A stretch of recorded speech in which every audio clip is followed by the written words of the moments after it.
విశాఖలో singer Rahul Sipligunj case నమోదు చేశారు పోలీసులు. రాహుల్ సిప్లిగంజ్ బావమరిది రాహుల్ రెడ్డి ఓ యువతిని ప్రేమించి పెళ్లి చేసుకుంటానని మోసం చేశాడన్న ఆరోపణలతో ఎంవీపీ పోలీస్ స్టేషన్లో కేసు నమోదైంది. రాహుల్ రెడ్డి తనను ప్రేమించి పెళ్లి చేసుకుంటానని మోసం చేశాడని, పెళ్లి చేసుకోవాలని అడిగితే ఏకాంతంగా ఉన్న సమయంలో తీసిన వీడియోలు రిలీజ్ చేస్తానని బెదిరించాడని యువతి ఫిర్యాదులో పేర్కొంది.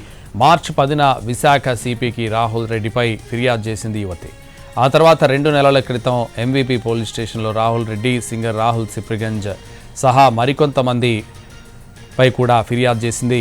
యువతి ఇచ్చిన ఫిర్యాదును ఎండాడ మహిళా పోలీస్ స్టేషన్కు ట్రాన్స్ఫర్ చేశారు ఎంవీపీ పోలీసులు. రాహుల్ రెడ్డిని పెళ్లి చేసుకోమని యువతి అడిగినందుకు రాహుల్ సిప్లిగంజ్ సహా మరికొంతమంది బెదిరింపులకు దిగారని ఫిర్యాదులో పేర్కొన్నారు.